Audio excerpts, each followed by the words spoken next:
Benda bermuatan itu secara umum ada berapa jenis? Tahu nggak?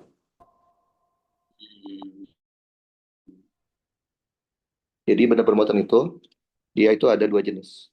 Yang pertama namanya adalah muatan titik. Yang kedua namanya adalah muatan kontinu. Nah, kalian harus tahu dulu ketika kalian belajar muatan titik tuh, muatan yang mana yang kalian lagi terangin. Oke? Tahu bedanya nggak? Muatan titik tuh yang Yang kaki satu gitu. bukan. Jadi yang membedakan itu adalah ini. Kalau titik adalah eh, benda bermuatan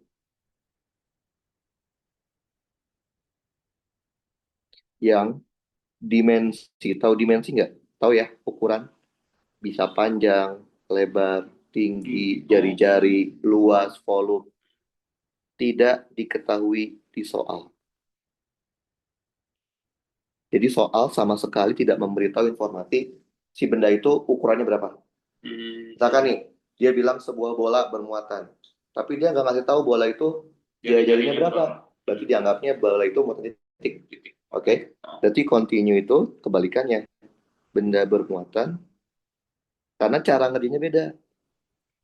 Benda bermuatan yang dimensinya panjang, lebar, tinggi, jari-jari diketahui di soal. Nggak harus semuanya ciptakan, itu cuma soal panjangnya doang. Itu udah termasuk benda continue ya. Kita di soal. Oke, nah itu dulu perbedaannya nih. Ya, di sini aja gue catat. Ini FTI juga kan? Iya betul Pak. Apa jurusannya? Oh ini yang ER. Iya. Oke, gini aja biar kelihatan. Oke. Siapa namanya nih? Esther. Esther. Oke. Dosennya siapa? Dosen Arif. Udah sama, oh sama kayak nggak beda jauh ya. Oke. Nah jadi kita harus membedain dulu muatan yang kita mau kerjain itu muatan apa. Oke. Jadi ada dua nih. Nah kita mulai yang sederhana dulu, yaitu muatan titik. Tadi apa? Muatan yang benda yang tidak ada ukuran dimensinya ya. Nah, untuk muatan titik, secara umum kita akan belajar dua. Yang pertama, kita akan belajar yang namanya gaya volume. Oh, ini tadi. Nah, atau gaya listrik. Sama aja ya. Gaya kolom atau gaya listrik.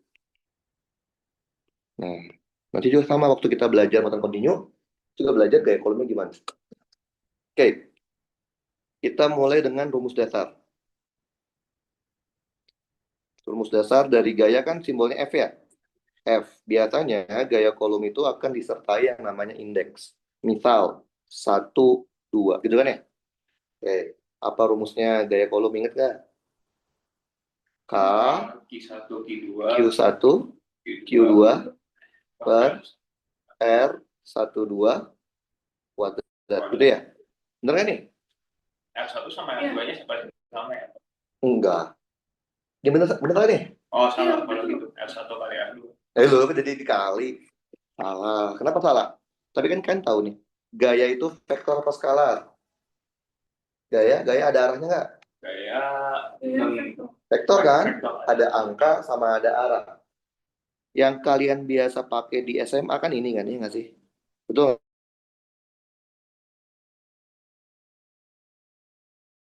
Tahu? Jangan kalian tahu dia punya besar sama punya arah. Berarti kurang apa? Kurang arah kan? Arah itu kalau di matematika nulisnya kayak gini. R12 topi.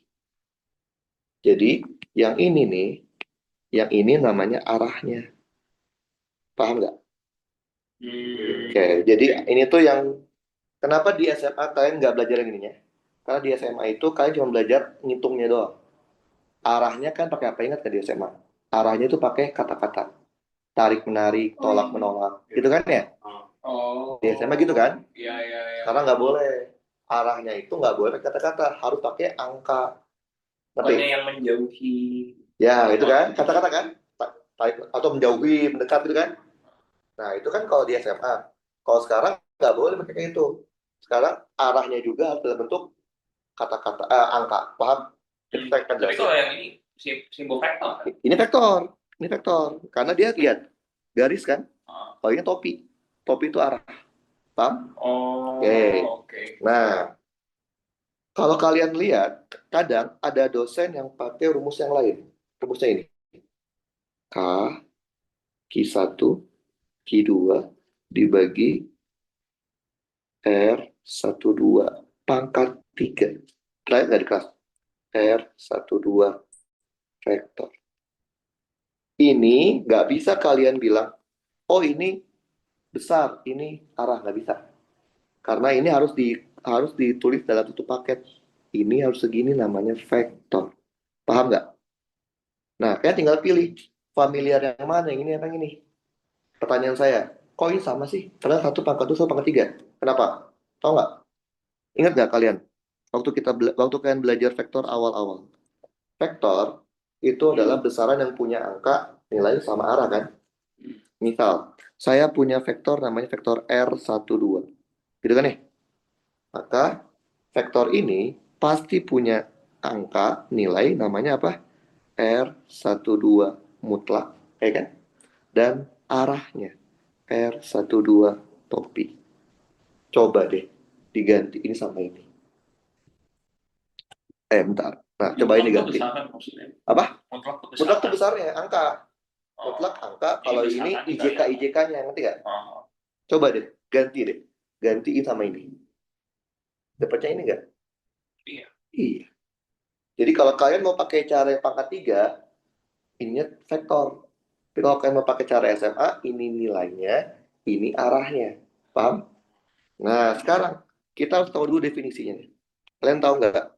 F12 itu secara definisi itu apa sih? Artinya? Gaya apa ya? Gaya di muatan 1 terhadap akibat muatan 2. Paham nggak? Jadi, secara definisi, F12 itu artinya kita lihatnya di muatan 1 ya. Jadi kita melihat gaya tersebut di muatan 1. Pengganggunya 2. Paham? Nah, jadi karena definisi ini akan bisa apa ya? Kalau kalian menganggap F12 itu sama dengan F21 beda.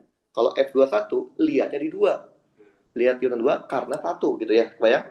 Kalau F2 berarti 1 karena 2. Nah, karena definisi ini, maka kalian nggak boleh ngarang. F2 apa itu?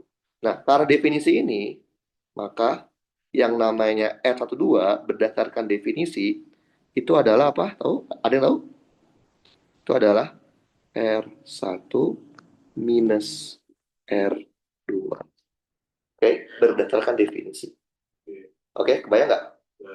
Oke, jadi karena definisi 12 adalah gaya di 1 akibat 2, maka R12 nggak boleh ngarang. Harus R1 minus R2. Oke, paham? Oke, sekarang K. K itu apa sih? K apa? Yang tahu? Konstanta kan? Berapa besarnya? 9 kali 10. 9 kali 10 pangkat 9. Sebenarnya K itu lengkapnya adalah 1 dibagi 4V epsilon 0. Sebenarnya.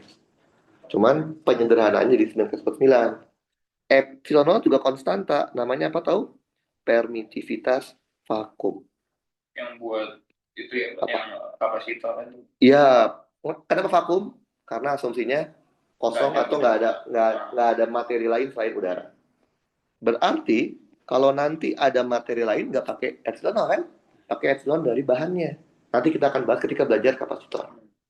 Berapa besarnya? Ada yang tahu? Ada yang punya kalkulator nggak? Bawa kalkulator nggak? Gue pinjam deh. Tadi kalkulator ada, saya juga nggak apa sebenarnya. Jadi ini tuh 9 kalkulatornya itu adalah penjelasan dari 1/4 epsilon 0. Oke, pinjam. Nah, di sini ada yang namanya tabel konstanta. Nih, dari epsilon 0 kan? Epsilon 0 itu berarti nomor berapa? Nih ya, 32, benar nggak? 32 kan? 32. Betul? 32. Cara makainya? Shift 7 nomornya. Tinggal macet. Shift 7 nomor yang kita mau tahu 32. Nah, udah. 8,854 10 pangkat min 12. Percaya nggak? Ini kalau kita cari dapetnya ini. Kita coba ya. 1 dibagi 4 pi epsilon 0. Epsilon tadi berapa? Pi 732 ya. Ini kan? Mendekati 9 ke 10 pangkat 9. 2, 3, 4, 5, 6, 7, 8. Bener ya? Jadi, kelihatan. Ini angka benerannya segini. Cuman penghitungnya gampang dan kayak buat 9. Oke? Oke, nah sekarang kita mau coba contoh soalnya. Oke? Contoh. Oke, misalkan gini. Kalian punya 3 muatan titik. Tadi apa itu titik? Muatan yang tidak ada ukuran dimensi, betul ya? Jadi saya walaupun saya bilang muatan itu bentuknya lingkaran, selama saya nggak ngasih tahu lingkaran itu jari-jarinya berapa, disebut titik. Oke? Ini sumbu Y, ini sumbu X. Oke?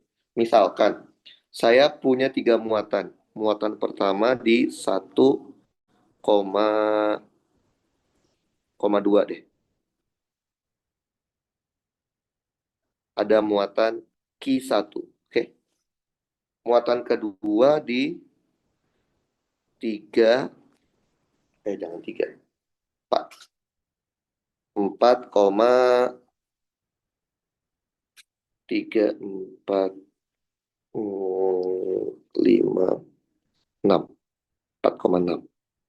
Oke. Saya punya muatan Q2.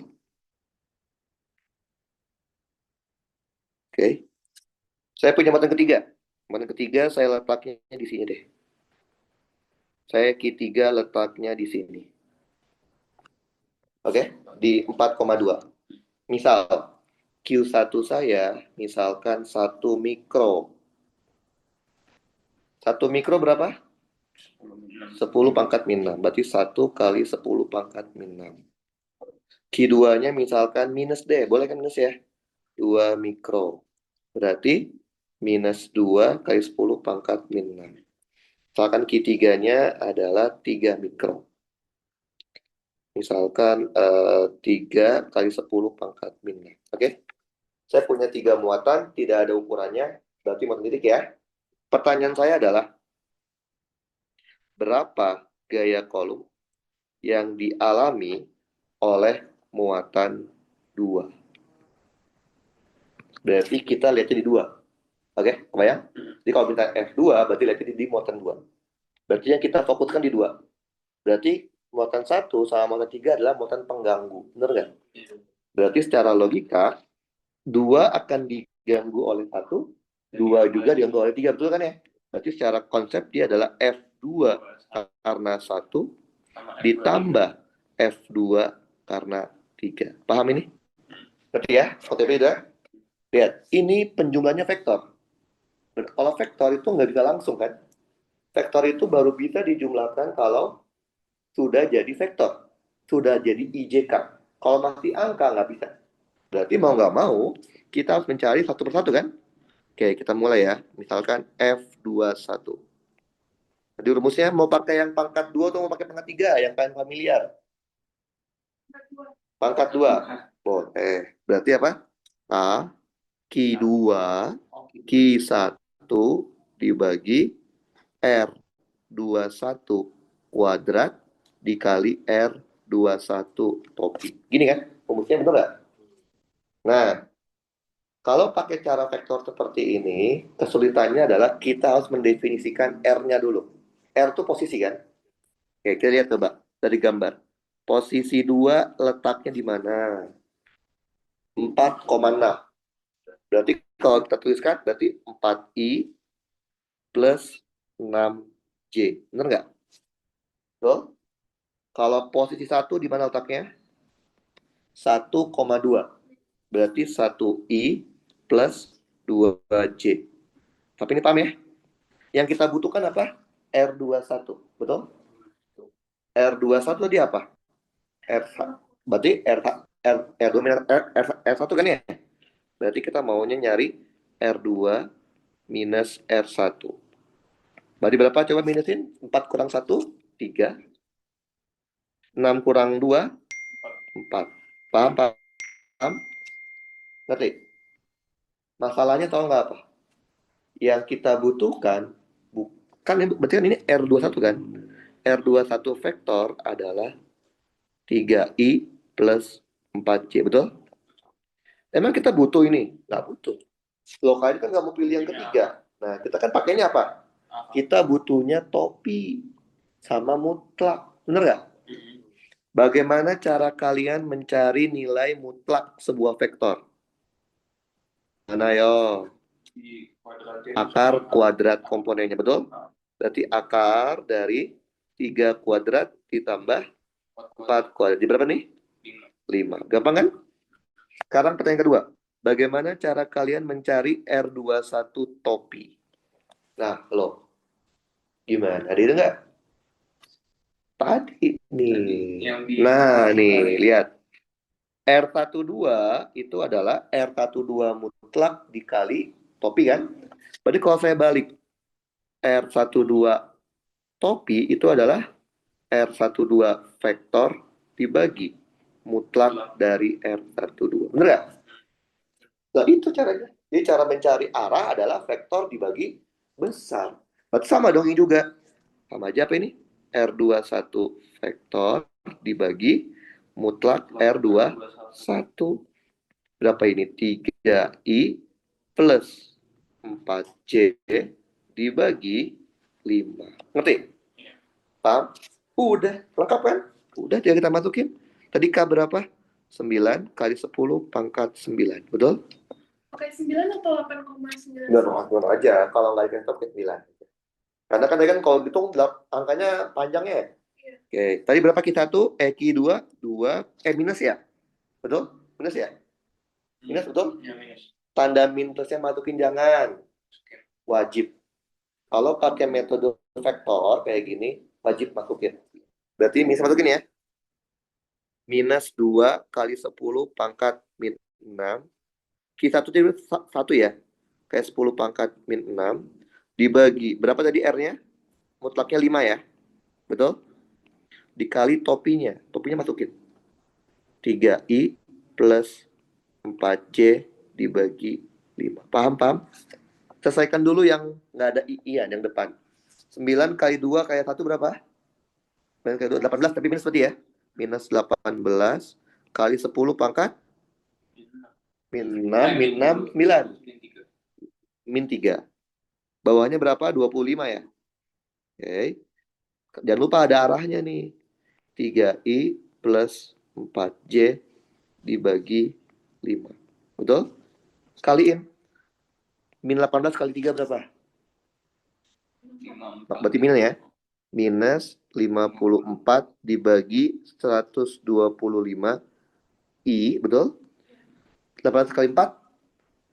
72 ya. 72 dibagi 125 C. Nah, belakang aja. Boleh kan? Biar lebih enak. Satuannya apa kalau gaya? Kok Newton. Lah kan gaya satuannya masa berubah-ubah? Benar nggak? Paham, paham?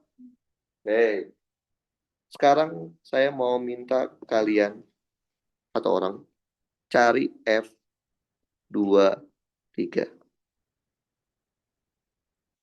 F23. Bisa?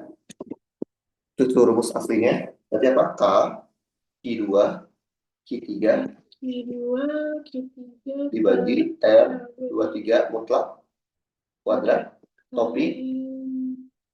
Nah, sekarang tugas pertama adalah cari dulu ini. Oke? R2-nya berapa? R3-nya R2 vektor. oh ya. Nah, lihat posisi 2 di mana? Ini 4I. Ya, 4I plus 6J. Tadi saya ajarin cara kedua, namanya cara SMA.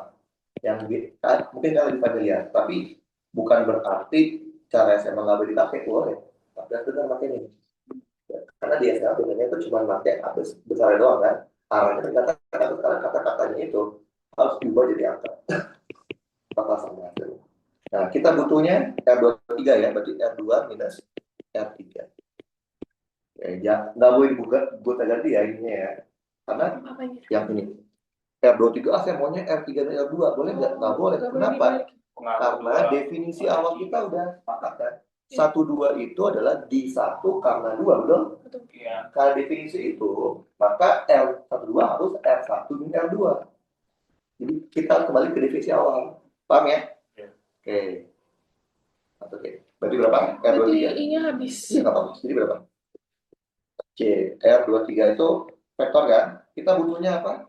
Mutlak sama topi kan? Iya. Cari mutlaknya. R23 mutlak. Saya ada cara yang kedua. Oh, ini nggak perlu pakai arah berarti? Boleh nggak apa-apa. Oh, nggak apa-apa. Karena udah ada mutlaknya, artinya udah angka.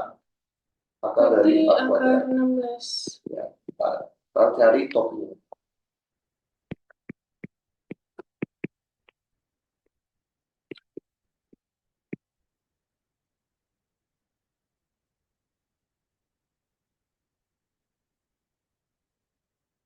Topnya 4. Jadi 4 dari 4? Hmm? 1. Berarti tinggal J. Iya. Udah, pasti di sini. Kali berapa? 9 dan 10 pangkat 9. Di 2-nya masukin? 2. Minus 2 ya?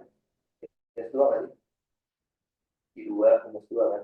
Di atas. Nah, Minus 2 10 pangkat 5. Kurang tutup, Q3, 3 kali 10 pangkat 5. Ini dari mana asalnya? Timothy? Aku Jakarta. Jakarta ini? Jawa. Ini juga Jakarta. Oh, saya Batam. Oh. Udah? Baru Masukin. mutlak ya? Iya, mana di mutlaknya? R23 mutlak ada nggak tadi? Berapa? Iya, 4. 4. Berarti 4 kuadrat. 16. Ya. Dikali arahnya, jangan lupa. Topinya berapa tadi? J kan? Oh iya, Dikali betul. J di sini. Jadi ini cuma satu Iya. Satu arah. satu Satu. Ada cuma J doang. Kalau udah, kali 9 kali min 2 kali 3 berapa? 54. Berapa? Benar. Dan Iya. kali 2 nambah. Ya, minnya mana? Minnya mana? Kan ada kedua. Nah, ya betul. Dibagi 16, J-nya, nah, satuan Newton. Nah, gampang kan? Nah, udah dapet nih. Baru kita bisa jumlahin. Kata saya bilang apa? Kalau kita mau menjumlahkan vektor, syaratnya itu harus jadi vektor dulu. Tadi kan tujuan kita mau nyari apa? Mau nyari F2 kan? Ya nggak sih? Jadi F2 itu adalah F2 akibat 1 ditambah F2 akibat 3. Betul? Iya. Tadi F21 masukin. Min 54 dibagi 125. Betul ya? I min 72 dibagi 125 J. Oke. Sama-sama 4 min 3 saya taruh luar aja ya ntar ya. 4 min 3 nya boleh ya. Begini deh, 10 pangkat min 3. Ditambah F23 min 54 per 16 kali 10 pangkat min 3 J. Paham ini, Pak? Jadi ini baru bisa dijumlahin. I sama I, J sama J, kalau ada K, K sama K. Berarti I nggak ada temennya ya? Udah, berarti min 54 per 120, 10 pangkat min 3 I, oke, ditambah J sama J, min 72 dibagi 125, dikurang lagi, 54 dibagi 16, kali 10 pangkat min 3 J. Paham nggak? Jadi kalian baru boleh menjumlahkan vektor kalau sudah jadi vektor. Paham ya? Kalau dia masih di dalam bentuk angka, nggak boleh. Oke, ngerti? Oke, ini namanya cara vektor. Biasanya saya akan ngajarin cara dulu, basicnya. Sekarang saya mau kasih cara yang kedua. Ini mungkin lebih familiar sama kalian. Namanya saya sebutnya cara SMA deh. Karena di SMA biasanya kayak gitu. Cara SMA atau kita mengandalkan konsep trigonometri. Oke. Nah, ya. Tahu nggak kalian keunggulan cara vektor itu apa? Keunggulan cara vektor pada dasarnya kalian nggak butuh gambar. Ini nggak ada gambarnya pun, asal kalian dikasih tahu letaknya, X-Y-nya dikasih tahu, nggak ada gambar ini, nggak masalah, vektor. Tapi cara SMA, trigonometri, wajib pakai gambar. Wajib. Ngerti? Nggak bisa kita menghitung cara trigonometri pakai cuman rumus doang. Nggak bisa. Oke? Nah, tadi kan kita punya gambar, samain aja ya. Karena gambarnya udah ada kan? Gambarnya ini. Oke, kita copy. Tadi kan pilih aja, mau pilih yang mana menurut kalian.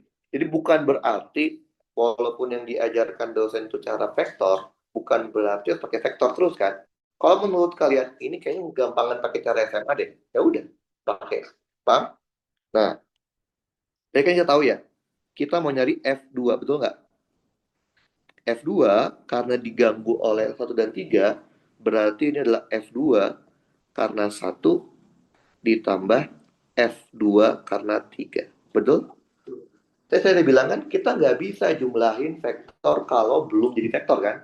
Maka mau nggak mau kita hitung manual. Nah, berarti kita hitung dulu nih. Menghitung F21. Oke?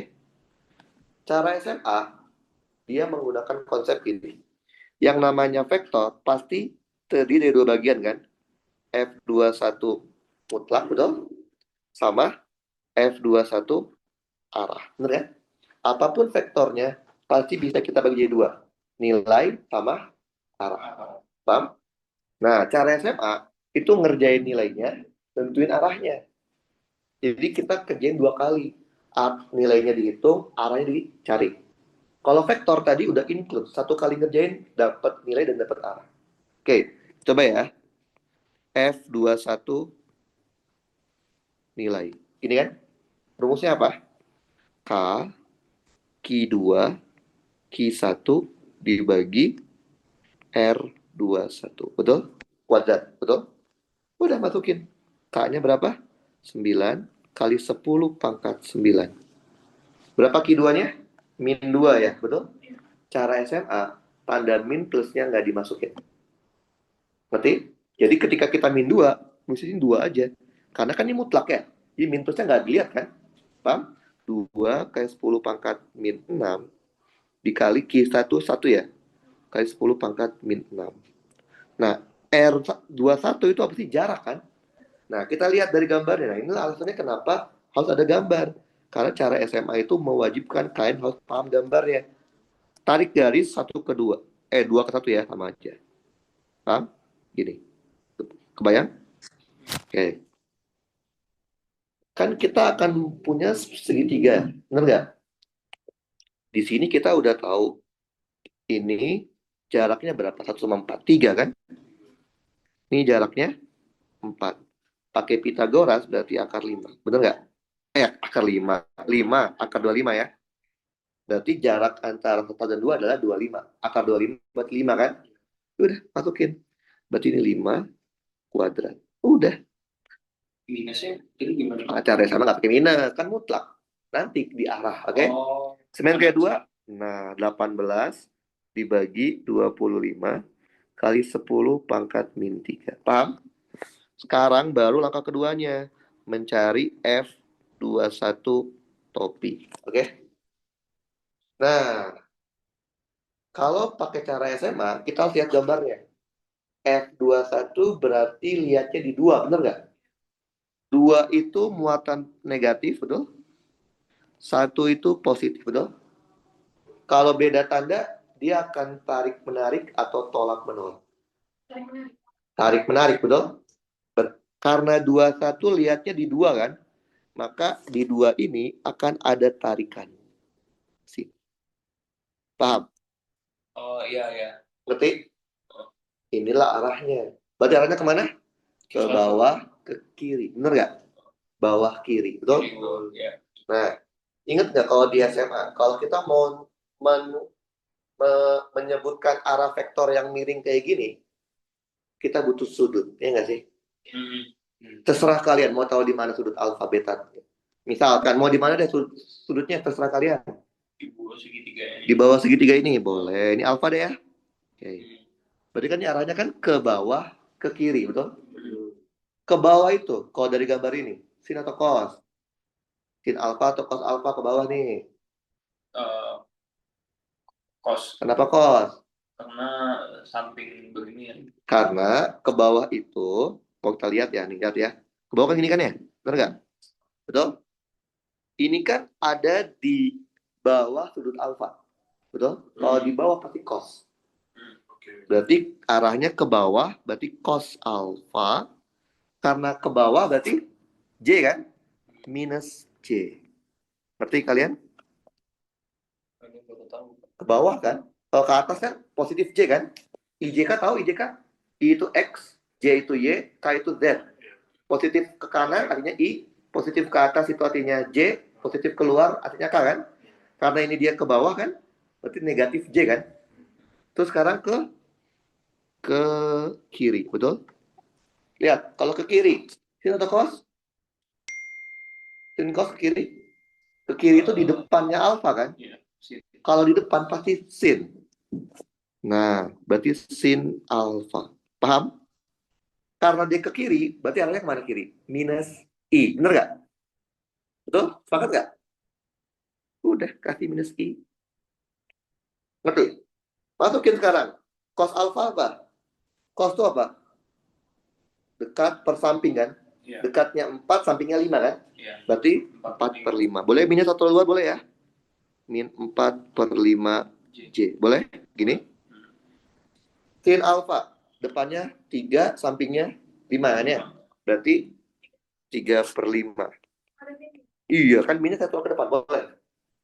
Nah, paham ini? Ini besarnya, ini arahnya. Tadi kan kita maunya menjumlahkan vektor kan? Vektor baru bisa jumlahin kalau jadi vektor kan?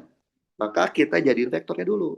Berarti F21 vektor besarnya 18/25, 10 pangkat min 3, arahnya min 4/5 J dikurang 3/5 I.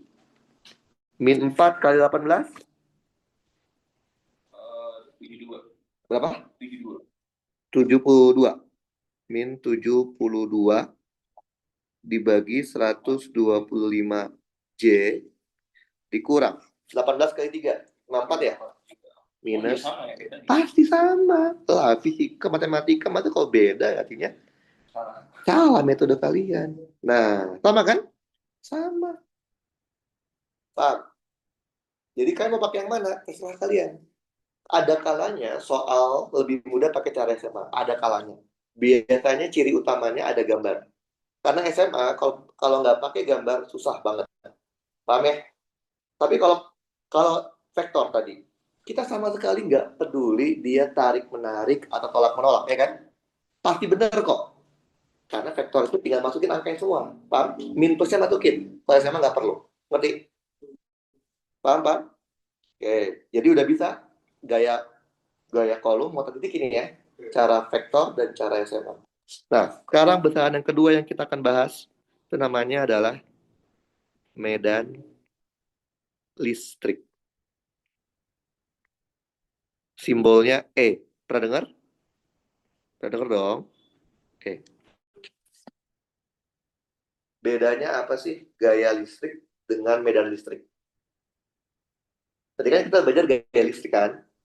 Sekarang medan listrik. Bedanya apa? Kalau medan apa? Kalau gaya apa? Medan. Itu Newton. Nah, itu mah satuan. Beda konsepnya. Apa perbedaan antara medan listrik E dengan gaya listrik? Tahu bedanya? Medan listrik ya rumusnya pasti beda. Ini adalah daerah. Daerah atau area yang terpengaruh oleh muatan listrik.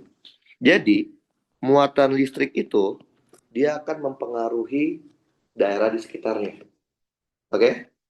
Kalau kita punya muatan positif akan mempengaruhi daerah sekitar kayak gimana medannya? Tahu nggak? Dia akan memberikan medan listrik arahnya keluar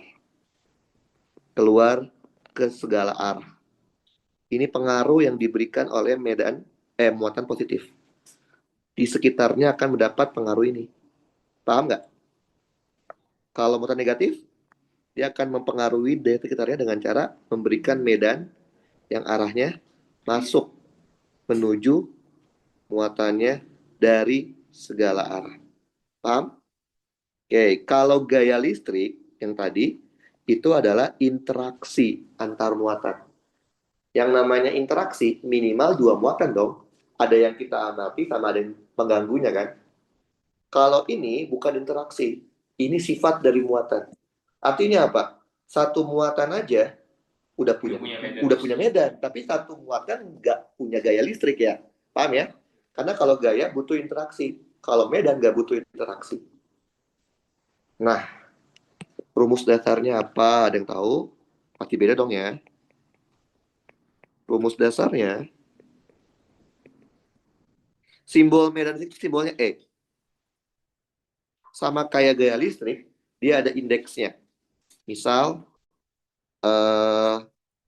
P1. Nanti kita akan lihat ya indeksnya apa, oke? Nah, ada yang tahu rumusnya apa? Nah, kita harus tahu dulu deh. Definisi dari P1 itu apa sih? Ini definisinya adalah medan listrik di titik P. Titik P itu apa? Titik pengamatan. Biasanya titik pengamatan tuh nggak ada muatannya. Oke? Akibat muatan 1. Oke? Paham? Berarti yang diamati titik P ya. Pengganggunya 1. Oke? Nah, biasanya di soal-soal EP1 itu ditulis cuman E1 aja. Karena di P nggak ada muatannya. Sama aja. Paham ya? Jadi kalau di soal E1, soal maksudnya adalah EP1. Titik P karena 1. Oke? Nah, ada yang tahu rumusnya apa? Mirip kayak gaya. K, Q-nya Q1 dibagi R P1 kuadrat. Jangan lupa ini vektor kan? Maka ada R P1 topi. Paham? Sama kayak tadi lagi. Atau kalau mau pakai yang satunya boleh yang pangkat 3. K Q1 dibagi RP1 pangkatnya pangkat 3.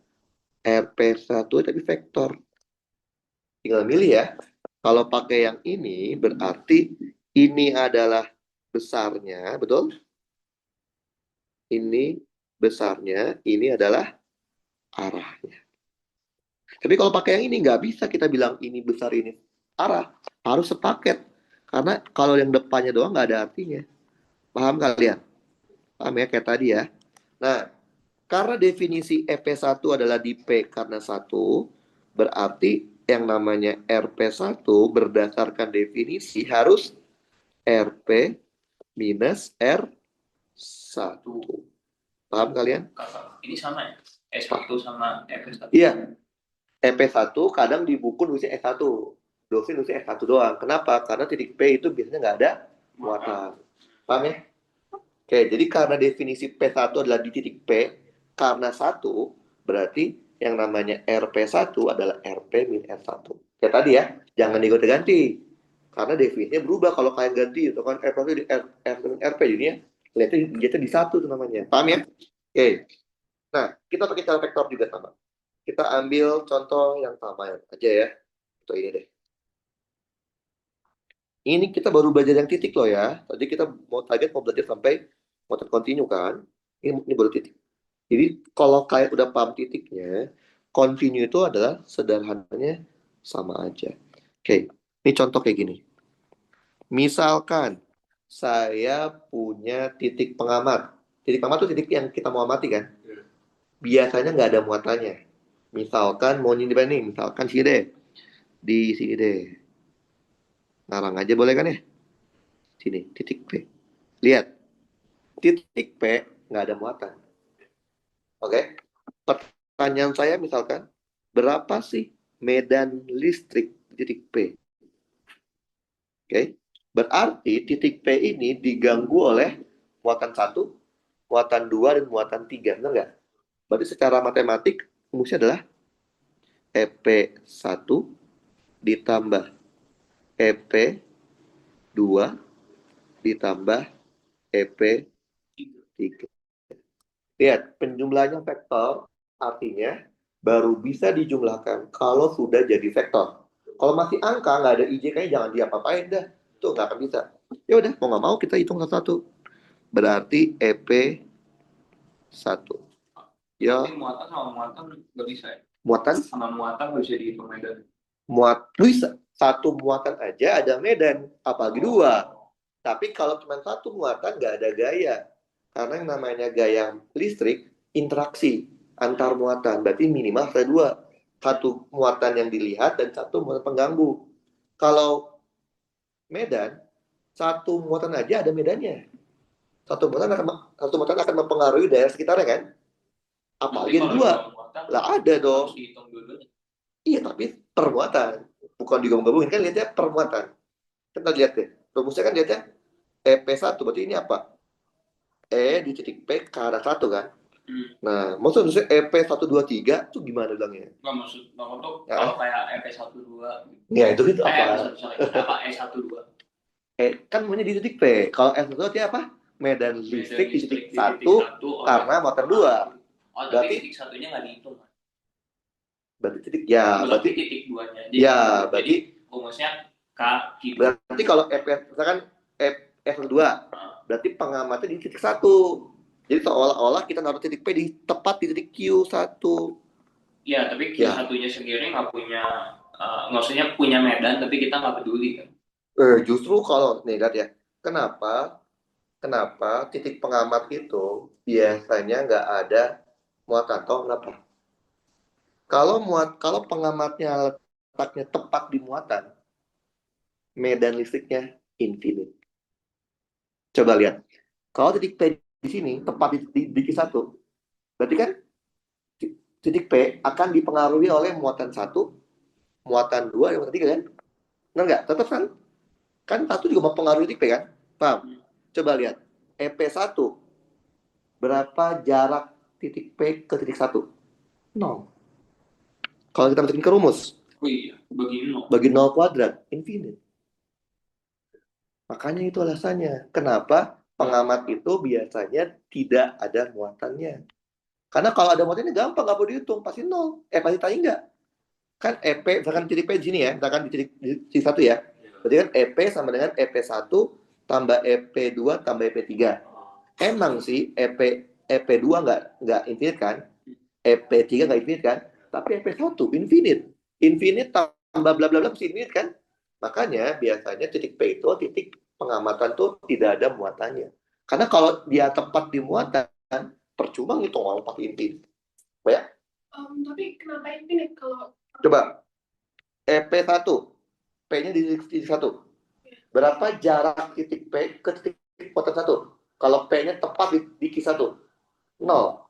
Masukin ke rumus ini. Jadinya masih per 0. Per 0. Berapa per 0? Pertanyaannya kenapa kalau per 0? Lah, itu tadi kan? Seper 0. Seper 0 infinite. Ya, infinite tuh titik infinite tuh tangga kan? Itu kan nggak terdefinisi. Emang kalian tahu tangga itu berapa? Iya, emang tahu nggak tangga berapa? Ya nggak tahu. Kalau kalian bilang tangga itu 1 miliar, itu berarti berhingga. Tangga tuh di luar limit kita. Tapi bukannya kalau tahu definisi, bukannya kalau tangga itu harus ada limitnya. Apa? Kalau tangga harus ada limitnya. Dari bisa dari apa? Harus ada limitnya. Maksudnya cuma bisa dikerjain kalau ada limitnya gitu. Sama kan? Kalau ada limitnya maksudnya gimana? Maksudnya kalau di matematika kan harus, maksudnya buat soal yang pakai limit gitu. Enggak, semua cuma yang kalau di materi limit, materi lain juga bisa. Jadi mendefinisi tangga itu artinya di luar hitungan kita. Kalau kita hitungnya 1 juta, berarti enggak. Makanya kadang ada yang bilang infinite, ada yang bilang tak definisi, itu sama. Karena kita nggak bisa mendefinisikan tangga. Itu sesuatu yang sangat besar di luar definisi yang kita punya. Oke, Pak? Jadi kenapa alasannya di titik P itu nggak ada muatan? Karena kalau titik P-nya ada muatan, pasti medannya di titik P infinite atau tangga. Tadi tadi dari mana ya Kak asalnya EP itu dapatnya dari EP1 sampai EP2 sampai EP3? Tadi kan gini, titik P, lihat. Titik P yang kita amati, di sekitar titik P ada berapa muatan? Karena tadi, berarti titik P akan diganggu oleh Q1. Berarti pasti akan diganggu. Iya, pasti. Jadi, kan tadi kan saya bilang, setiap muatan akan mempengaruhi daerah sekitarnya kan? Berarti kan ini ada berapa muatan? 3. Itu nggak terbatas jaraknya? Enggak terbatas. Nggak ada. Jadi, misalnya pun di sekitar P itu ada 5 muatan, di semuanya. Betul, tapi vektor ya. Oh, iya. Ya. Jadi pokoknya ada berapa muatan, itu setiap muatan akan memberikan medan. Sejauh apapun. Nah, tapi ya biasanya ntar kalau dia jauh banget akan nol kan? Coba lihat. Coba kalau jauh banget jaraknya kan tangga kan? Sepertangga nol kan? Tuh, jadi ya sama aja gini. Kalian misalkan ada sumber listrik tapi di Jakarta, terus kalian di Bandung. Ya pengaruhnya ada tapi kecil banget kan? Dibandingkan kalian ada sumber listrik dekat sini.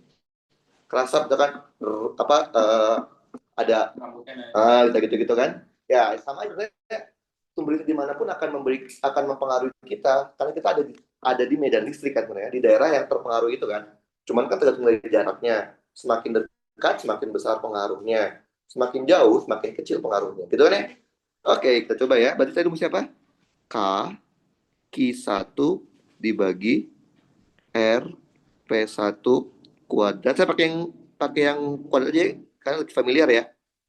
RP1 topi. Ini kan, betul? Sama kayak tadi. Kalau pakai cara vektor, kalian harus mendefinisikan dulu R-nya kan ya? Kayak lihat dari gambar. RP itu apa sih? Posisi titik P kan? Di mana letaknya? 3,6, betul nggak? 3,6, betul? Berarti RP adalah 3I plus 6J. Sekarang R1, posisi 1I ditambah 2J, betul? Karena kita mau mencari RP1, tinggal dikurangin ya. RP minus R1, yaitu adalah RP1. Jadi berdasarkan definisi P1, berarti RP1, RP, kurangin deh. Di berapa ini? 2I ditambah 4J, betul? Kita nggak butuh RP1. Yang kita butuhkan apa? Mutlaknya kan ya? Berarti RP1 mutlak tinggal di akar kuadrat komponennya. 2 kuadrat ditambah 4 kuadrat. 4 tambah 16 ya? Akar 20 betul? Akar 20 tuh... Wih, kan canggih-canggih juga. 2 akar 5. Gitu ya? Oke, kita butuh apa lagi? Butuh topinya, betul? Cari topinya. RP1 topi. Berarti RP1 vektor dibagi nilai RP1. Berarti 2I ditambah 4J. Kenapa? Mana? 3I 6J. 6J kan? Oh, R2 R1. Satu I. 1I 2J. R itu posisi letaknya. Paham? Udah? Ngerti? Oke. Dibagi dengan RP itu 2 kali 5, betul ya? Jadinya berapa?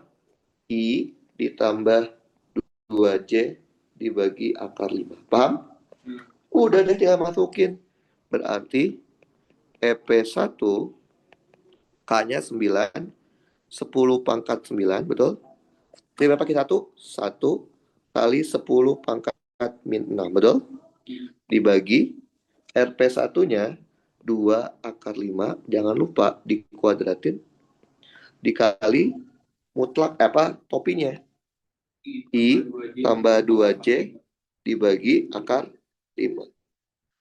Ingat ya, ini kan cara vektor kan ya, betul? Kalau cara vektor tanda min plusnya masukin kan? Oke, nanti akan saya coba pakai cara SMA juga bisa. Kita masukin EP1. 9 ke 1, 9. 10 pangkat 3 dibagi 2 kali 5 itu 20 ya. 20 dikali I ditambah 2J dibagi akar 5. Udah tinggal kaliin biasa. 9 kali 1, 9 I. 9 kali 2, 18J dibagi 20 akar 5 satuan, 10 × 3-nya belum. Satuannya apa, ada yang tahu? Medan listrik? Newton per Coulomb. Oke, kan? Betul ya? Oke. Nah, sekarang saya mau coba hitung EP2. EP2 berarti ini ya. Tapi saya mau pakai cara SMA. Boleh kan? Boleh. Coba ya. Cara SMA-nya. Cara SMA itu mengandalkan gambar, betul? Berarti langkah pertama saya hitung dulu yang namanya EP2 mutlak, betul? Yaitu apa? K Q2 dibagi RP2 kuadrat. K-nya 9, 10 pangkat 9. Q2 kan harusnya minus 2 ya. Kalau pakai cara SMA minusnya nggak dimasukin kan? Berarti 2 kali 10 pangkat min 6 dibagi berapa jaraknya? Jarak antara titik P dengan titik 2. Berapa jaraknya? 1 kan? Iya. Jadi 1. Jadi berapa? 18 dikali 10 pangkat 3. Betul? Iya. Terus cari lagi namanya EP2 tapi yang topi. Oke, kita lihat. EP2 itu berarti lihatnya di P kan? Betul nggak? Karena 2. Tadi 2 muatannya negatif kan? Ini positif, ini positif. Betul? Kalau muatan negatif, tadi arah E-nya kemana kalau negatif? Masuk ke muatan atau keluar tadi? Gambar ini? Arah masuk ke muatan kan?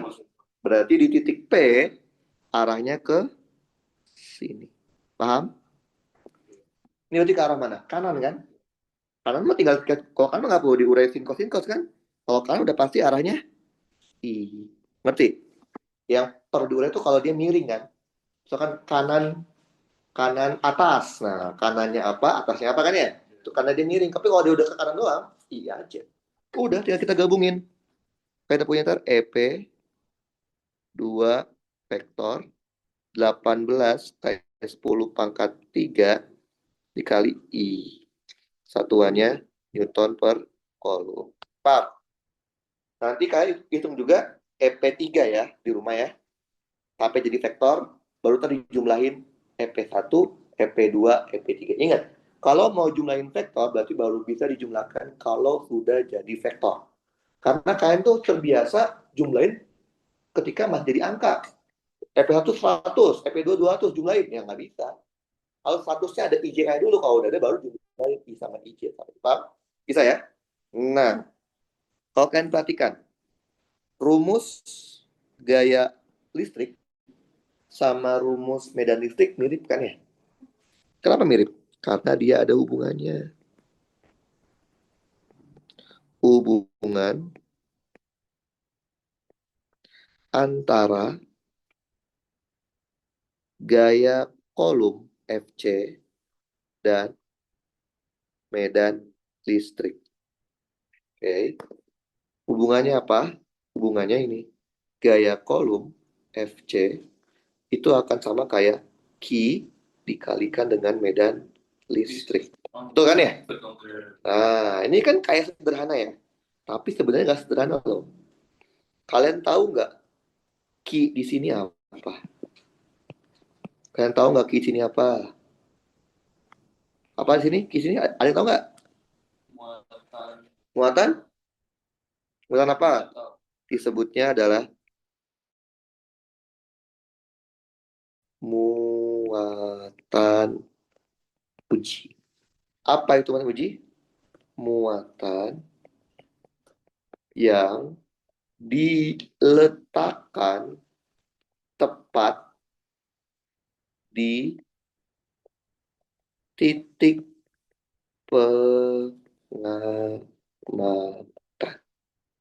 Tadi kan ingat kan, titik P nggak ada muatan kan ya? Oke, gini nih, alurnya gini ya. Lihat titik P. Titik P nggak ada muatan kan? Kan hitung EP kan ya? Betul? Dapat kan EP-nya betul? Oke. Dapatlah EP-nya sekian. Itu pertanyaan A. Itu pertanyaan B, dilanjut. Apabila di titik P kita kasih muatan baru, Q4. Jadi sekarang ada 4 muatan. Q1, Q2, Q3, Q4. Paham? Q4 baru saya taruh titik P. Baru banget. Setelah saya hitung E ini titik P kan. Terus misalkan tiba-tiba dia minta berapa sini kita tambahin Q4 ya. Oke. Jadi ini Q4 tuh baru saya tambahin setelah kita selesai menghitung E-nya. Ngerti ya? Jadi bukan berarti Q4 tuh udah ada di tempat P. Enggak. Karena kalau kita ngitung E di titik P, P-nya ada muatan pasti kan infinite kan ya? Jadi awalnya di P nggak ada muatan. Dapatlah EP. Terus Q4 kita masukin. Oke? Terus pertanyaannya lagi nih. Berapa gaya kolom yang dialami oleh muatan Q4? Paham? Nah, karena kita tadi udah ngitung EP dan Q4 itu letaknya di titik P, berarti kan Q4 itu yang disebut sebagai muatan uji. Ya nggak sih? Oh ya pakai ini aja. Berarti F4 sama dengan Q4 dikali EP. Udah. Jadi kita nggak perlu hitung F41, F42, F43. Kan panjang kan ya? Ngerti? Oke, jadi ini artinya hubungannya emang kayak sederhana, tapi nggak kita hitung dulu medan titik P tanpa adanya muatan di titik P, baru muatan baru ditambahkan ke titik P. Nah, muatan baru itu sebenarnya muatan uji. Jadi ini key-nya bukan sembarangan key ya. Key-nya itu harus key uji. Key yang letaknya tepat di titik pengamatan yang sebelumnya udah kita hitung. Paham? Nah, ya artinya kita nggak perlu ngitung lagi. Misalkan tadi nih, tadi kan Timothy udah hitung E titik P, benar nggak? Dapatlah sekian Newton per kolom nih jumlah semua, oke? Udah. Soal B-nya bilang apabila muatan Q4 diletakkan di titik P, hitunglah gaya kolom di titik 4, di Q4. Kan harusnya Timothy bilang apa? Ini 4 nih. Ada gangguan T1 kan? F41 tambah F42 tambah F43 kan? Harusnya Timothy hitung F41-nya berapa, F42 berapa, F43 berapa kan ya? Harusnya itu kan? Tapi karena sebelumnya Timothy udah ngitung E titik P dan Q4 letaknya tepat di titik P, Timothy tinggal ngitungnya pakai ini. F4 sama dengan Q4 dikali EP. Tapi kalau belum dihitung EP-nya? Ya nggak bisa lah kalau gitu ya, berarti mau nggak mau manual. 41, 42, 43. Iya. Tapi Q kecil di sini itu sama kayak istilahnya Q4. Iya. Jadi ini bukan sembarangan Q. Ini kita pakai, tapi harus jelas Q-nya itu diletakkan tepat di titik P sebelumnya. Ngerti ya? Contoh, misalkan nih. Ini ya. Kita udah hitung E titik P. Kemudian soalnya bilang, apabila Q4-nya saya letakkan di titik sini. Q4. Apakah Q4 itu menuji? Enggak. Bukan. Terus kalau dia minta berapa gaya kolom di titik 4? Ya nggak bisa pakai Q4 kali EP ya. Ya itu manual F41, F42, F43. Paham ya? Jadi rumus ini sederhana tapi bukan berarti kalau kalian punya E punya Q kali jadi gaya. Harus jelas dulu ini medan di mana, muatannya di titik pengamat nggak? Kalau di titik pengamat boleh kita kalikan jadi gaya kolom. Nah, dari sini kita bisa lihat nih, ada sifatnya. Sifat gaya kolom dan medan listriknya. Oke, kan tadi kan rumusnya F Q kali E kan? Yang pertama, gaya kolom FC akan searah dengan medan listriknya E apabila muatan ujinya bernilai positif. Jadi kalau muatan yang diletakkan di titik P itu positif, arah E sama arah gaya kolom pasti sama. Misalkan dapat arah E-nya ke kanan, gaya kolom juga pasti ke kanan kalau positif.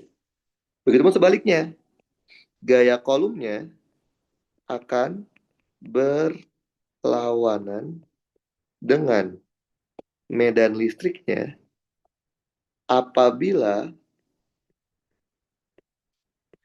muatan ujinya bernilai negatif. Jadi kalau muatan yang kita letakkan di titik P itu negatif, maka gaya kolomnya akan berlawanan dengan medan listrik yang kita udah hitung sebelumnya. Paham? Oke? Ini buat nentuin arah doang. Kalau ngitungnya ya tinggal hitung Ki kan. Ini Yo. E-nya ini vektor juga kan? Iya Oh. dong. Ki kan nggak vektor, ya kan? E kan vektor kan? Kalau Apa? berarti itu gimana cara ngerjain? Cara ngejain betulnya? Maksudnya kayak kan hasilnya kan bentuk IJK. iya IJ. Oh jadi I bagi I, J bagi J, K bagi K. Oh bagi maksudnya? Cara Cara ini kan ininya? saya nyari muatan ujinya kan Oh, seperti F. tenang enggak Bang Uji kan tahu, masa kita nggak ngasih tahu. Tahu. Jadi kan tadi maksudnya muatan yang diletakkan di titik P kan? Gitu. Oh, Nggak tahu kan? Q-nya aku sudah tahu. Ya. Oh, jadi kalau misalnya nanti ditanyain soal pun juga kalau misalnya harus pakai rumus ini ditanyainnya kalau nggak gayanya, Kalau nggak gaya, kalau nggak medannya. Ya. Oh, oke. Oke. Ngerti. Jadi udah belajar apa? Gaya listrik, medan listrik. Nanti mau tertitik ya, saya nggak tahu tapi masuk apa tapi ini dulu masuk. Ada yang namanya dipol listrik. Pernah dengar nggak? Pernah dengar? Ada di kelas? Ada seriusan. Apa? Di fisika apa di kimia? Oh ada. Apa itu kalau gitu Esther? Lah gimana ini? Dipol listrik itu adalah suatu kondisi keadaan di mana terdapat dua muatan. Dua muatan identik. Harus dua dan beda tanda. Beda tanda yang terpisah pada jarak tertentu. Oke? Jaraknya apa? Ada dua muatan identik, artinya apa? Besarnya sama ya, tapi tandanya beda. Misal, besar kolomnya, misalkan 5 kolom sama 5 kolom, sama-sama 5 kan, tapi beda tanda kan? Itu namanya identik. Jadi misalkan kita punya muatan plus Q di sini. Di sekitar dia ada muatan min Q. Nah, mereka terpisah sejauh D. Paham? Dua muatan identik yang berada pada jarak tertentu kan? Maka itu akan ada namanya dipol listrik. Simbolnya apa dipol listrik di kelas? Simbolnya adalah P. Vektor dia. Oke? Dipol listrik. Bukan momentum. Bukan. Sekarang bukan. Karena banyak jadi. Kalau dipol simbolnya P. Oke? Nah, tahu nggak arah dipol kemana? Arah dipol itu berlawanan dengan arah medan. Jadi medan kan kemana? Medan itu kalau kita lihat, kan dia dari plus ke min kan? Dipol itu dari min ke plus. Berarti dipol listriknya itu ke arah sini. Dipolnya. Nah, rumusnya apa, P? Ada yang tahu? Rumusnya dipol listrik itu adalah muatan listrik dikali D. Oke? Ini arahnya ya. Jadi ini besarnya. Ini besarnya. Besar dipolnya. Ini arah dipolnya. Jadi arahnya kemana? Dari min ke plus ya. Arah dipol. Oke. Ada dipol. Ada juga yang namanya momen dipol. Ada nggak? Ada juga. Wih, keren. Momen dipol listrik. Oke. Tuh yang kayak gimana itu momen dipol listrik? Gimana? Sama, ini keadaan khusus juga. Ini adalah suatu kondisi keadaan di mana ada dipol listrik yang terpengaruh oleh gaya medan listrik dari luar. Medan listrik atau simbol tadi E ya, dari luar. Kayak lihat ya bedanya. Dipol listrik itu kalau ada dua muatan berada pada jarak tertentu, itu dipol. Momen dipol, ada dipol dan ada medan listriknya. Jadi kalau kayak gini doang ini namanya dipol. Tapi kalau ini saya copy, saya taruh di sini nih, paste. Oke. Nih, kemudian saya kasih apa namanya? Saya kasih. Tadi dia butuh apa? Tadi dia butuh, berarti ada E dari luar ya.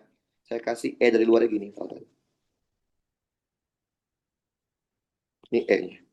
Ini E-nya bukan berasal dari dipolnya, tapi dari luar dipol itu. Atau dari mana? Oke, bayang? Bayang? Oke. Nah, coba kalian lihat. Ada medan listrik dan ada muatan listrik. Ada medan, ada muatan. Muncul apa? Ada medan, ada E, ada Q. Muncul apa? Muncul? Gaya listrik. Ini kan F sama dengan Q kali E kan? Berarti di muatan positif akan muncul gaya listrik ke arah sini. Kenapa ke arah sini? Karena tadi gaya listrik akan searah dengan E kalau muatannya positif. Nah, yang ini akan muncul medan listrik ke arah sini. Paham kalian? Oh. Bayang? Iya, oke. Kan coba bayangin. Bayangin ini muatan plus, muatan min. Bayang? Yang satu didorong ke sini, yang satu didorong ke sini. Apa yang terjadi? Muter. Makanya momen itu kan putaran kan? Makanya akan muncul yang namanya momen dipol. Nah, kayak gini. Paham?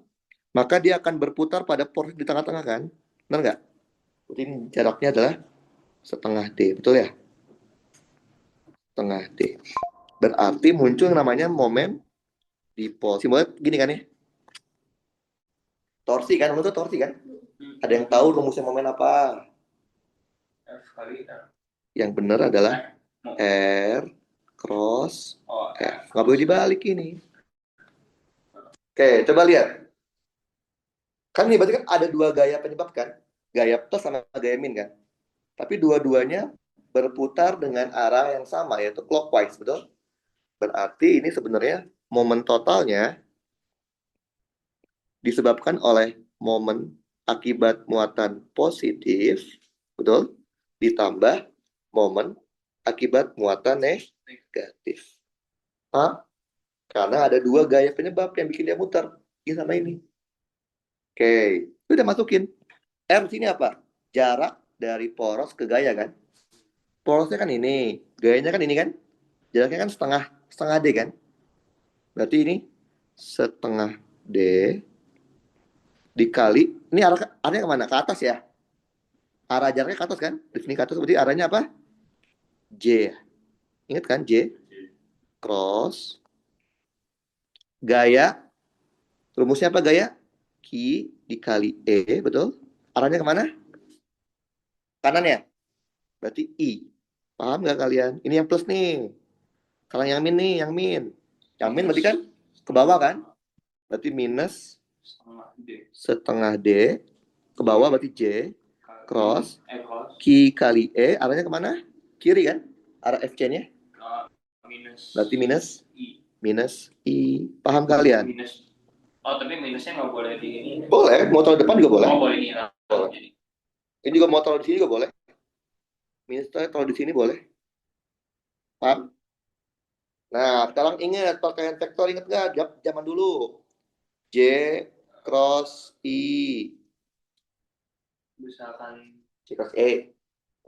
bisa lagi sama Gini aja. cross. Oke ya, bikin putaran.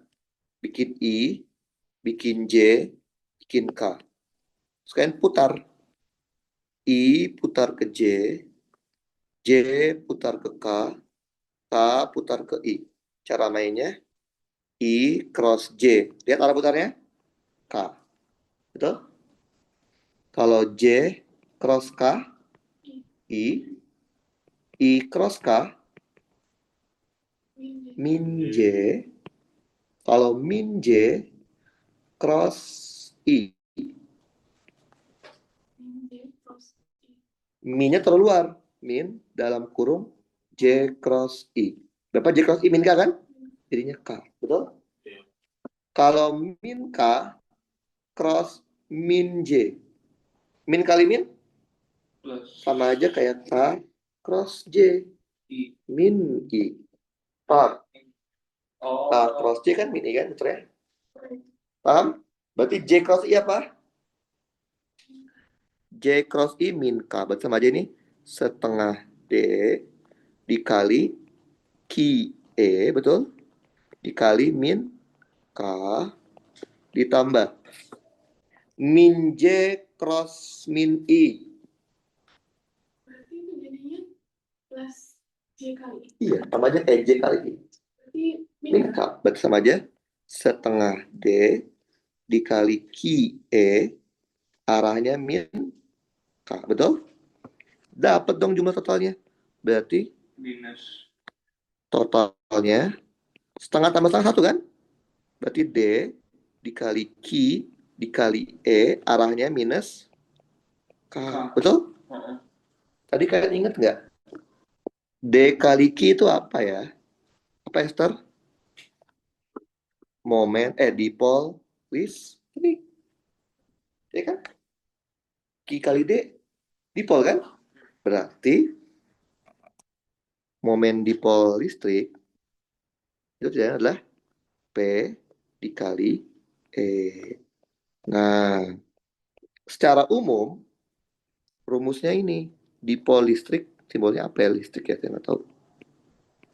Itu simbolnya adalah P cross E. Gitu. Karena rumus aslinya juga R cross F kan. Nah, ini sebenarnya rumus artinya dipol listrik itu adalah momen dipol listrik adalah dipol listrik cross product dengan medan listrik eksternal. Tadi kenapa Kak jadi P kali P cross E? Oke. P vektor bukan? Vektor. E vektor bukan? Iya. Vektor. Momen dipol torsi vektor kan? Iya. Karena kita tahu ini vektor kali vektor supaya vektor cross kan? Kalau dot kan jadinya angka ya kan? Kalau P dot E jadinya nilai itu kan? Karena dia maunya vektor, maka mau nggak mau operatornya harus cross. Karena vektor cross vektor jadinya vektor. Pak. Jadi ini sebenarnya rumus. Apa? Lah min K kan cuma arah doang. Emang selalu min K? Lah bisa. Ini kan cuma contoh. Kalau E-nya ke kanan kan, kalau E-nya ke kiri. Beda kan? Oh. Jadi yang tapi nanti di hasil akhirnya kan ada IJK. Ada dong, kan ini vektor. Kalau kita cuma mau ngitung besarnya, besar itu kan nanti dimutlakin ya. Gimana ngitung besar dari cross product? Ingat nggak kalian? Yaitu besarnya P dikali besarnya E dikali sin theta. Paham? Theta-nya apa? Sudut antara P dan E. P-nya mana tadi? P-nya ini kan? E-nya ini kan? Ini sudut theta-nya nih. P dan E, betul? Kebetulan 90 di soal ini. Apakah selalu 90? Ya enggak. Paham? Kan? Apa? Bisa 0 ini gitu ya? Iya bisa. Bisa juga miring. Emang E-nya harus kayak gini. Bisa aja saya kasih E-nya gini. Bisa kan? Tapi nanti pasti dikasih tahu pasti ada. Ngerti ya? Jadi tetanya itu nggak harus 90. Di sini kebetulan 90. Biar gampang aja gambarnya. Oke, paham? Ngerti? Di sini? Oke.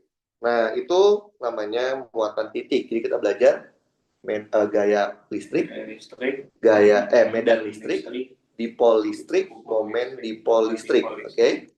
Sekarang kita masuk ke materi yang susah. Namanya muatan kontinu. Mungkin sebagian aja ya, ntar kita akan lanjutin. Continue. Oke, apa itu continue? Ingat, muatan yang ada ukuran dimensinya ya. Ada panjangnya, ada lebarnya, ada jari-jari, ada diameter. Oke? Nah, jadi kan makanya tadi saya di awal itu adalah, kan harus tahu dulu soal kalian itu muatan apa. Apakah titik atau continue. Kenapa? Karena cara ngerjainnya beda. Cara mengerjakan muatan titik itu mudah, continue susah banget, relatif susah. Oke, kita akan mulai dengan medan listrik. Oke, menghitung medan listrik. Oke, kalian tahu nggak? Muatan continue, caranya untuk menghitung medan listrik ada dua cara. Ada dua cara untuk menghitung medan listrik di muatan continue. Cara pertama namanya apa? Tahu nggak, Tar? Cara partisi. Oke. Cara kedua namanya adalah cara hukum Gauss. Oke.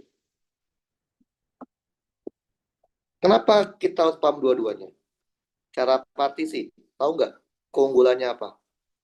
Keunggulan cara partisi dapat menyelesaikan semua kasus muatan kontinu. Menyelesaikan semua kasus muatan kontinu. Jadi, muatan kontinu kayak gimana pun, pada dasarnya bisa kita kerjakan pakai cara partisi. Terus kalau bisa untuk semua, ngapain pakai hukum Gauss-nya nggak sih? Pasti ada kekurangan. Tahu nggak kekurangannya apa? Apa? Tahu nggak kekurangannya? Kekurangannya cuma satu. Matematikanya. Matematikanya sulit untuk bentuk-bentuk yang bentuk-bentuk bentuk apa ya, bentuk-bentuk yang apa ya namanya, bentuk-bentuk ya pokoknya matematika sulit lah gitu ya pokoknya. Artinya sebenarnya kalau kalian sangat sangat sangat jago matematik, nggak perlu pakai Gauss, cukup partisi. Oke? Masalahnya kan nggak semua orang bisa matematika dengan benar kan ya, hanya kita kasih alternatif. Nah, hukum Gauss keunggulannya matematikanya relatif mudah. Matematikanya relatif, artinya dibandingkan dengan cara partisi ya, bukan toh berarti gampang anak SD itu bisa, nggak bisa anak SD ya. Kalau dibandingkan dengan cara partisi lebih mudah ini. Tahu aku kekurangannya apa? Kekurangannya iya betul, hanya dapat menyelesaikan bentuk-bentuk yang simetris sempurna. Simetris sempurna artinya kalau tidak simetris sempurna, Gauss nggak bisa. Mau nggak mau harus pakai partisi. Oke? Jadi kita harus belajar dua-duanya apa? Biar apa? Biar kalian tahu, oh kalau bentuknya simetris secara Gauss aja, ngapain pakai partisi? Kalau emang pakai Gauss nggak bisa, baru pakai partisi. Oke, kita coba yang tweet dulu ya, cara partisi. Cara partisi. Oke. Nah, bayangkan kalian punya sebuah, ini kita ambil yang sederhana dulu, satu dimensi.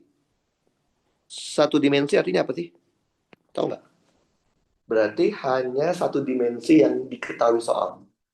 Karena menurut kalian ada nggak sih benda satu dimensi? Nggak ada. Emang kan bisa punya titik sekecil apapun bisa kalian ukur volumenya ya nggak sih? Coba. Debu. Oh, maksudnya bendanya. Debu punya jari kan? Bisa ngitung volume debu, bisa kan? Itu berarti 3D kan? Apa? Kertas. Punya panjang, punya lebar, punya tebal. 3D loh. Nggak mungkin ada benda real one dimension itu nggak ada. Jadi semua benda kan hidup di dimensi 3 kan? Semua benda itu pasti 3D. Mau sekecil apapun. Terus ini apa dong? Ini tuh hanya penyederhanaan matematik. Supaya kita nggak ngitung tiga-tiganya, cukup satu. Artinya apa kalau satu dimensi? Artinya satu dimensinya dominan. Contoh, kawat. Tahu kawat? Kawat punya panjang kan? Punya tinggi kan? Punya tebal kan? Tapi kan kebanyakan kan beli kawatnya Pak. Beli kawat panjangnya aja kan? Karena panjangnya kawat itu mungkin order meter. Lebar sama tebalnya cuma ordernya mili ya, atau di bawah mili kan? Berarti kan kawat itu kalau secara matematik disebut satu dimensi karena dimensi panjangnya dominan dibandingkan dimensi yang lain. Bayang? Karena pada dasarnya nggak ada benda satu dimensi itu nggak ada. Ini adalah penjelasan matematika aja. Paham ya? Oke, bayangin kalian punya sebuah kawat. Kawat kalian memiliki panjang L. Panjang kawat kalian L. Oke? Nah, kawat kalian bermuatan listrik, total muatannya plus 2 Ki. Jadi gini saja. Jadi di sepanjang kawat merah ini ada muatan plus. Plus. Kebayang? Oh, oke. Kalau ditotalin, totalnya plus 2 Ki. Jadi plus 2 Ki itu bukan satu plusnya, ngerti nggak? Paham? Jadi semua plus yang saya gambarkan ini, kalau ditotalin, hasilnya plus 2 Ki. Paham? Oke. Jadi total plus itu plus 2 Ki. Tadi kan kalau cuma titik kan cuma satu plus doang kan ya? Jadi ini ada banyak plusnya. Nah, anggaplah saya punya titik pengamatnya di sini deh. Titik P, pengamat. Oke? Titik P berada pada jarak A dari ujung terdekat kawat. Oke? Pertanyaannya adalah, berapa medan listriknya di titik P? Kalau kalian pakai rumus SMA, kaki per R kuadrat, ya nggak sih? R-nya berapa? Nggak bisa. Kalau kalian bilang R-nya kan A. Kalau kalian bilang R-nya A, berarti kalian hanya berasumsi muatan cuma di sini doang kan? Dan di sini jaraknya nggak A kan? Paham ya bedanya? Makanya kita akan gunakan metode partisi. Konsepnya gimana? Kalian tahu partisi nggak? Dipotong kan? Dipotong kan? Nah, kita nggak ngitung langsung semuanya. Kita ambil potongannya. Oke? Potongan tuh artinya harus di bendanya kan? Terserah di mana aja, asal di bendanya. Terserah. Oke? Misal, saya begini deh. Bayang? Ini partisi saya nih. Oke? Partisi saya pasti akan memberikan medan ke arah P kan? Medan, karena dia ada muatan plus kan? Dalamnya kan ya? Karena plus, maka dia akan ada medan ke arah sini.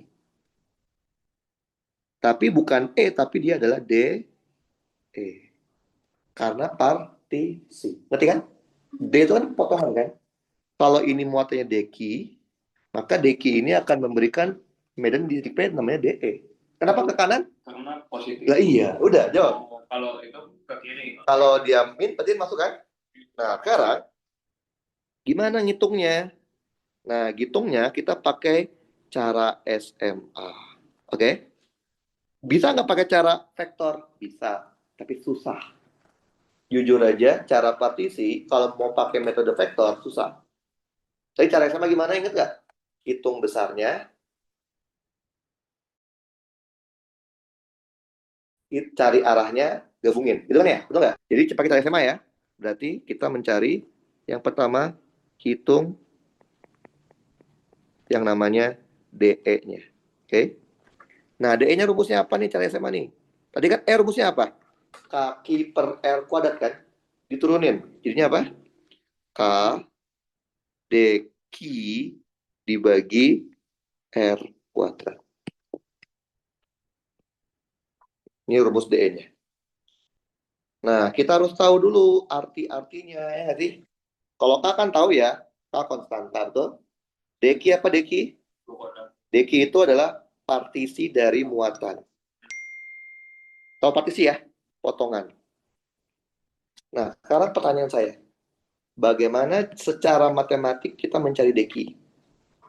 Mencari deki itu bergantung pada apa? Bergantung pada sebaran muatannya. Jadi, sebaran muatan itu ada dua jenis. Yang pertama tersebar merata, namanya homogen. Yang kedua tersebar tidak homogen, tidak merata. Artinya bisa aja di kanan lebih banyak muatannya dibandingkan di kiri gitu, bayang? Ini kan kita anggap aja rata gitu ya, tidak homogen. Jadi kalau nggak dikasih tahu, defaultnya itu ini, defaultnya, paham? Oke? Nah, itu banget ya. Oke, caranya adalah harus di copy dulu. Oke. Nah, kalau dia homogen dulu ya, homogen. Dekinya itu bergantung pada dimensi bendanya. Tadi apa dimensinya itu tergantung pada dimensi mana yang dominan kan ya? Ada yang satu dimensi, ada yang dua dimensi, ada yang tiga dimensi. Kalau tiga dimensi artinya ketiga-tiga dominan. Misal balok gitu kan ya? Panjang lebar tiga kan nggak terlalu jauh kan ya? Oke, kalau dua dimensi contohnya apa? Kertas. Karena panjang lebar kertas mirip tapi tebal jauh. Paham? Nah, kalau satu dimensi contohnya adalah kawan. Satu dimensi, deki dapat dicari menggunakan lambda dikalikan dl. Dua dimensi, deki dapat dicari menggunakan sigma dikalikan dA. Tiga dimensi, deki dapat dicari menggunakan rho dikalikan dv. Oke, sekarang pertanyaannya. Lambda, sigma, dan rho itu apa sih? Oke. Ada yang tahu? Tahu nggak? Dapat. Dapat? Dapat apa? Jenis. Dapat muatan sekarang. Dalam siang dan rho itu disebutnya adalah rapat muatan. Nah, kalau dia homogen, lambda itu adalah muatan total dibagi dengan panjang total bendanya. Oke? Kalau sigma berarti muatan total dibagi dengan luas area total dari bendanya. Kalau rho, muatan total dibagi dengan volume total bendanya. Oke? Berarti ada berapa muatan dalam satu Ya. satuan itu? Dalam satu, misalkan dia satu dimensi ini panjang kan? Ada berapa muatan total dibagi panjangnya. Oke? Oke. Nah, DL apa DL? Panjang partisi. DA? Luas partisi. DV? Volume partisi. Oke, jadi udah bisa ya. Sekarang R-nya nih. Nah, oh lupa, kalau nggak homogen gimana? Kalau tidak homogen, sama rumusnya. Bedanya adalah kalau nggak homogen, lambda, sigma, dan rho-nya biasanya nanti diketahui di soal. Soal akan nggak tahu. Diketahui di soal, tapi dalam bentuk fungsi. Jadi akan ada fungsinya. Lambda fungsinya apa? Berarti kalau dia nggak homogen, kita nggak boleh bilang lambda itu Q dibagi L. Nggak bisa.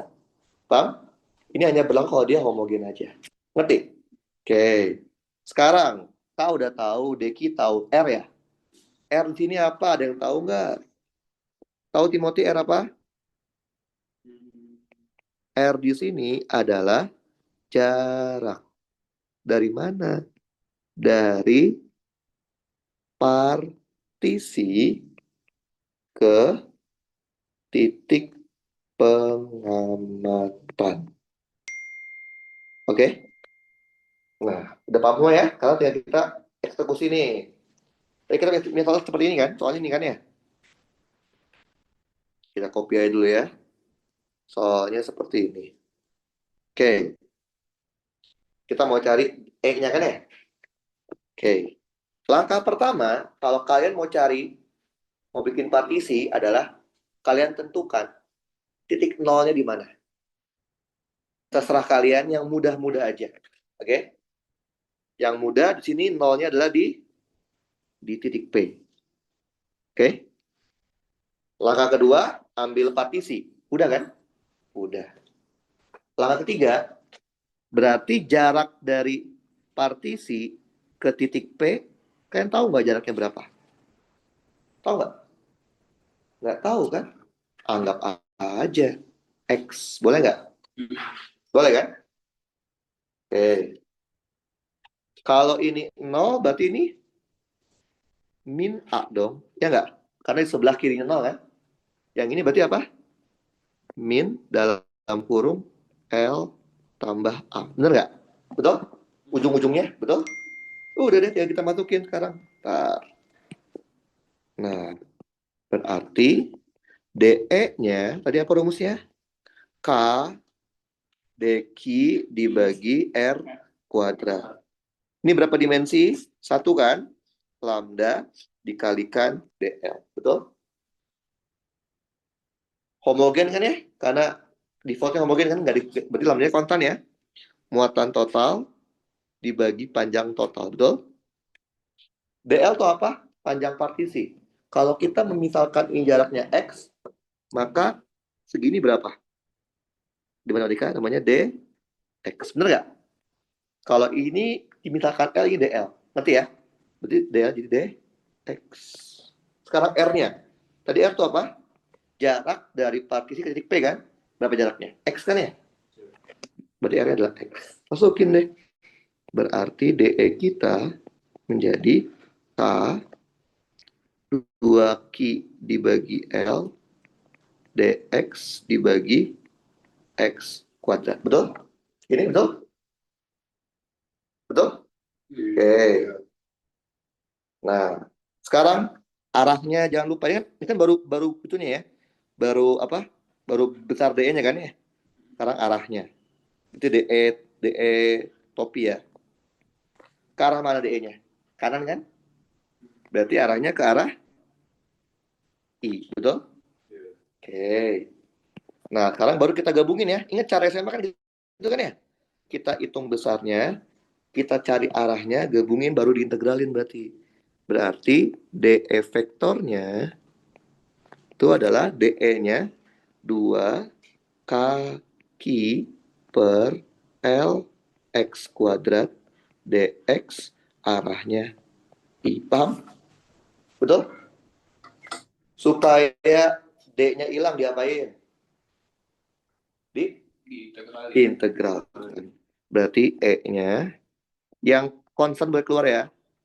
2 kaki dibagi L.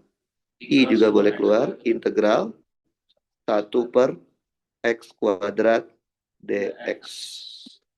Yang namanya integral butuh batas kan? Iya. Apa itu batas? Batas itu adalah posisi ujung-ujung benda terhadap 0 ya. Oh, karena ininya X ya? Iya. Posisi ujung-ujung benda terhadap titik 0. Ujung terdekatnya min A, betul? Ya kan? Terdekat kan dari 0 kan? Ujung terjauhnya min L plus A kan? Berarti batas bawahnya min A, min L plus A sama min L plus A sama kan di sebelah kirinya 0. Bukannya itu besar kan? Enggak, yang ini posisi itu X kanan kiri at bawah harus dibedain. Beda antara jarak sama posisi kan? Kalau jarak itu kan angkanya, ya nggak sih? Kalau posisi 3 mana? Depan atau belakang? Kiri atau kanan?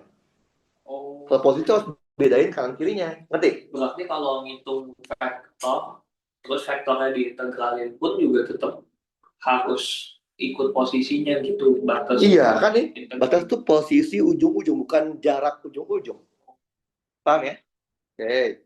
Posisi terjauhnya berarti min L per 2. Terdekatnya min L per A ya. Berarti ini batasnya min L tambah A. L tambah A, sorry. Berarti yang terdekatnya min A. Betul ya? Udah. Fisikanya selesai. Matematika kalian. Kan lagi belajar integral kan? Ini apa integralnya, yo? Integral 1 per X kuadrat dx. Apa integralnya? Sama aja, integral X pangkat min 2 dx.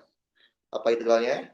X min 1 per min 2 tambah 1 X pangkat min 2 tambah 1 plus konstan. Gitu kan ya? Jadi berapa ini? Min 1 per X. Ya, plus C kan? Ya udah. Berarti kalau gitu E-nya kita masukin. 2 kaki dibagi L I dalam kurung min 1 per X. Batasnya jangan lupa. Min L plus A min A. Paham? Masukin deh. 2 kaki dibagi L I. Berarti min. Jadi min A gini ya. Min. Gitu betul? Oke. 2 kaki dibagi L I. 1 per A. Betul? Min. Pokoknya ada min. Ini ada min lagi ya di atasnya kan? Min kan? Karena kan ini kan ada minnya kan depannya kan? Berarti min lagi, berarti jadi min lagi ya. Min 1 per L tambah A. Udah. Satuannya Newton per Coulomb. Lihat deh. Mana ada hukumnya, nggak bisa, enak aja. Kagak ada hukumnya gini. Cari DE-nya, cari arahnya, integralin. Lihat deh. Ini bentuknya sederhana kan? Kebayang nggak kalau udah lebih kompleks? Nah, biar kalian kebayang, kalian ntar cobain kerjaan di rumah. Sama persis aja kayak gini, cuman saya ganti P-nya nggak di situ. Kalian coba kerjain. Jadi susah loh. Ini ya, saya hapus dulu ya. Ini saya hapus dulu. TP-nya nggak di sini sekarang. Saya mau ganti. Coba ya. Konsepnya sama. Oke? Konsepnya sama. Cuman P-nya saya ganti jadi di sini. Nah, loh. Jadi pengamatnya. Ini jaraknya B. Oke? Bisa? Cobain ya di rumah ya. Hitunglah medan itu di titik P. Oke? Konsepnya sama. Cari DE. Cari arahnya. Satuin. Integralin. Tapi iya, kayak tadi. Cari DE. Cari arah DE-nya. Satuin. Baru integralin. Jadi kalian mengintegralkan setelah jadi vektor. Jangan, oh iya DE, integralin dong. Jangan. Jadi dulu vektor, baru integralin. Oke? Paham? Apalagi kalau dia ntar 2 dimensi. Ini bukan dimensi loh. 3 dimensi. Kan saya udah bilang kan, kekurangan ini adalah matematika. Kalau kalian matematikanya jago, pada dasarnya nggak perlu belajar gaus-gausan. Permasalahannya ini aja nih, saya jujur aja. Ini butuh teknik pengintegralan matematika. Nanti kalian cobain deh. Bisa stuck. Biasa aja. Tapi cobain. Cobain ini konsepnya. Cari DE, cari arah, gabungin. Baru integralin. Oke? Oke. Digabungin. Ini kan DE, ini gabungin dulu kan? Jadi gini kan? Jadi vektor kan? Ini kan DE. Ya kan? Ini arah kan? Ini DE, gabung jadi vektor. Iya. Setelah jadi vektor baru diintegralin. Oke? Dicoba ya. Kalau bingung ntar kita coba bahas. Tapi jujur aja yang sering keluar di ujian Gauss. Karena kalau yang ini keluar di ujian, ini jadi kayak ujian matematik. Bukan ujian fisika. Fisika kan cuma sini doang loh. Fisikanya sampai sini doang. Selebihnya kan matematiknya ya sih. Kalau kalian nggak bisa integral, ya berarti bukan salah fisikanya dong. Kalau nggak bisa integral, terus salah matematikanya. Kenapa nggak ngajarin integralnya kayak gitu? Jadi makanya yang sering keluar di ujian itu Gaussnya, bukan yang ini. Tapi ini kenapa saya ajarin? Karena saya mau ngasih tahu, ini tuh susah. Makanya ada cara lain Gauss yang lebih mudah. Tapi Gauss nggak bisa sembarangan pakai. Gauss aja. Kalau gitu ngapain pakai ini? Gauss itu mudah kalau soalnya sesuai dengan syaratnya. Yaitu apa? Simetris sempurna. Kalau nggak simetris, nggak bisa. Ya mau nggak mau otomatis pakai cara Gauss. Pakai cara partisi. Paham? Oke. Ada pertanyaan sini? Ini maksudnya jadi minus AI terus BJ gitu. Pokoknya P-nya digeser dah di sini. Bisa ya, cari DE-nya, cari arahnya, gabungin jadi vektor, baru integralkan. Oke? Cobain dulu. Oke, ada pertanyaan sampai sini? Nggak ada? Yuk. Oke, Bang. Cuman aku aku materi yang belum kita bahas. Lihat PR. Boleh, lihat PR. Kalau PR Gauss berarti Oh, tapi bukan. sebentar. Kayaknya bukan. Kak, ini tadi sih kirimin. Iya, kirim.